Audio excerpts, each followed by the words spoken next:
Hello everybody, my name is Daulton Nelson, and today I'd like to give my thoughts on a game I just beat.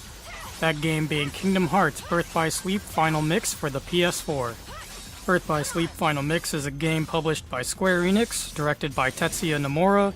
It is an action RPG, and the Final Mix entails that it was once a PSP game released in 2010. Since July of this year, I've been catching up to the Kingdom Hearts series, which at the time I had never played. I picked up the HD 1.5 plus 2.5 remix compilation disc, and as of today, I have played through all of the games on it, feeling consistently positive about all of the Kingdom Hearts games thus far. Now, this review's specific game, Birth by Sleep, is different from the rest of these titles because I was approaching this game not knowing very much about it, unlike the others where I've seen videos about those. In fact, the only element of Birth by Sleep that I had been exposed to before I had played this game was its opening cinematic, which at the time when I saw it was put to the beat of a techno track. And so now this is it. I am now capping off the Kingdom Hearts franchise. For me, until Kingdom Hearts 3 comes out. So let's get into the elements of this game and how I felt about each one of those. First, some quick thoughts about the sound of Birth by Sleep, which the soundtrack this time has been composed by 3 composers instead of how it is normally composed by Yoko Shimomura. You see, now it is her joined by 2 others. The first is the last remnant and Final Fantasy VII Advent Children composer Tsuyoshi Sakito, and Final Fantasy VII Crisis Core and The World Ends With You composer Takeharu Ichimoto. I really like the soundtrack of this game. I thought it was an improvement from what Kingdom Hearts 2 had to offer.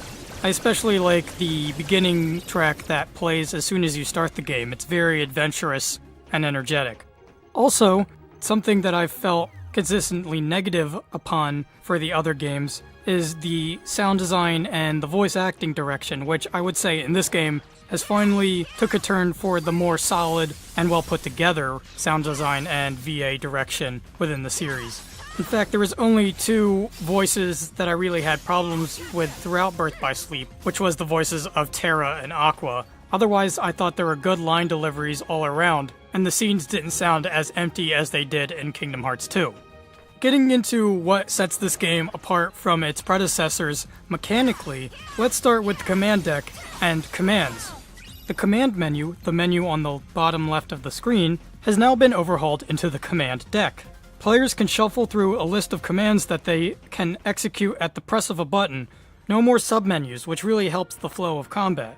When an attack or magic command is used, a cooldown will initiate, instead of doing something like spending MP like in the previous games. Commands range from attack commands, to magic, to items, which all must be installed into the deck via a menu. Actions such as jumping and blocking follow a similar process in how they're equipped. These commands also have their own EXP and level values that gain by the experience you get from killing enemies. Once commands get to a certain level, you can meld certain command pairs to gain better commands. I love the accessibility of the command deck. Getting rid of the submenus really makes the combat and game flow so much more fluid, and comboing into these abilities much more readily enhanced combat overall.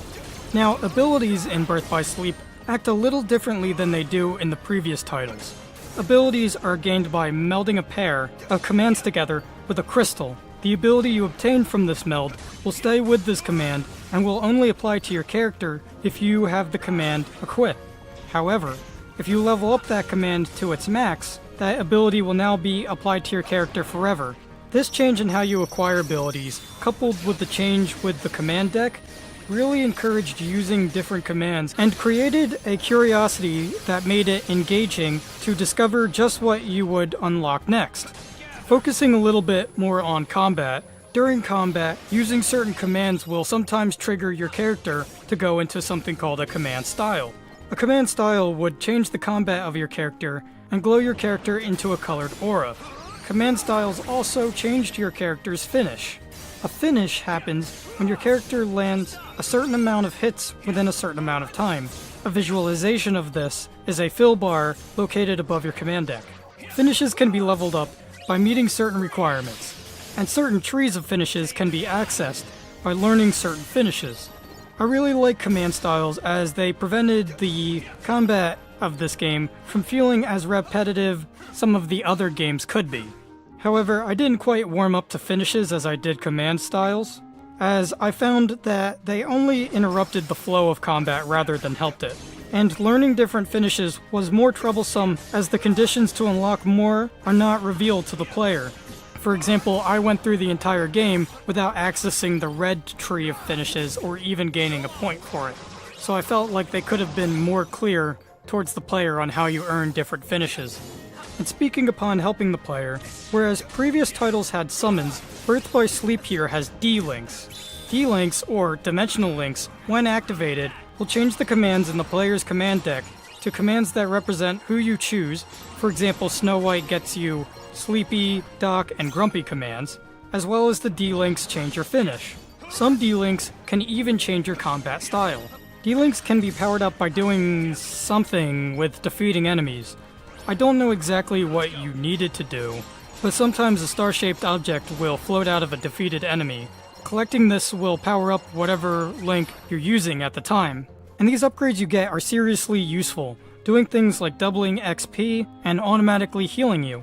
D-Links also take the place of normal Disney party characters, the ones that usually follow your character around. This is probably because the PSP couldn't handle that at the time. There are a couple times when you fight side by side with certain characters in the game, although these are sparse. Overall, I really like the inclusion of the D-Links, and I didn't really mind losing my party members.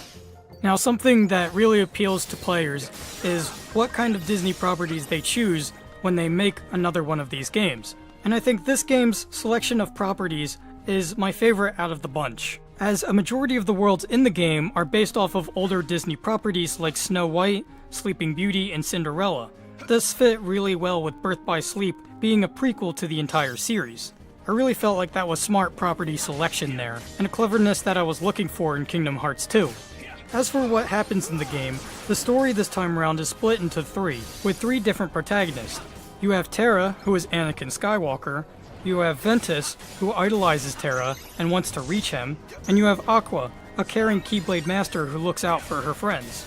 Generally, the three stories follow the same plot beats, with some slight variations here and there. However, that is not the only thing that differs between these stories, as each character plays differently from each other. Terra embodies strength, Ventus embodies speed, and Aqua embodies magic. If you think this sounds kind of familiar, that is because this replaces the usual selection of strengths and weaknesses at the beginning of previous titles, which I've disliked every time it's been done. So this was an extremely welcome change. Overall, I felt pretty solid about the story, despite how skeptical I was about how they might handle tones within this game because of the teaser at the end of 2, where it seemed like this game would be a lot more of a serious take on the Kingdom Hearts framework here. And I thought that colliding with the Disney characters might not fit so well, but it does work. The only thing within the story that doesn't really work is one event within the story involving the characters Ericus and Xehanort that almost ruined the story for me, as it kind of ruins the suspense and mystery that the main characters feel. I think the game's writers could have just written that event out, and the game still would have been fine. Some other things of note about Birth by Sleep are shot locks, which you can engage by holding on the lock-on button, which will then bring you into this first-person crosshair mode, which will then track enemies and initiate a large projectile attack. Shot locks are actually extremely overpowered within the game, having a high damage dealing output. There's also the Mirage Arena, where you can battle waves of enemies, finally getting two original bosses within the game. Birth by Sleep also has minigames, which I feel are the weakest minigames within the series, including the minigame Fruit Ball, which is probably the worst designed minigame I've seen in a game ever. You have command boards, which are just the game franchise Fortune Street, but without stocks.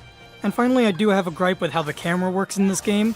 In the previous titles, you can set your camera to auto or manual, choosing to take control of the camera yourself, but this game provides no such option, so I always found the camera trying to auto-correct me, even though I didn't want it to, and this led to some awkward camera moments throughout the game.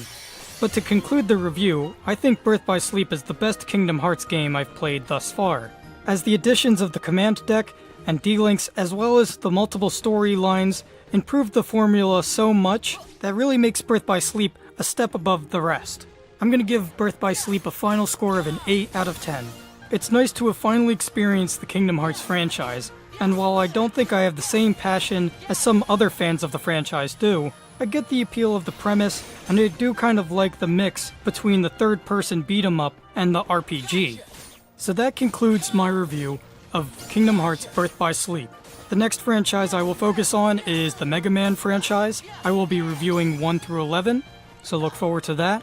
So if you like my reviews, you can like, comment, or subscribe. I also provide social media links down in the description below, as well as the link to my Portfolium where you can see works that I've done. So with that out of the way, please make sure to have a nice day.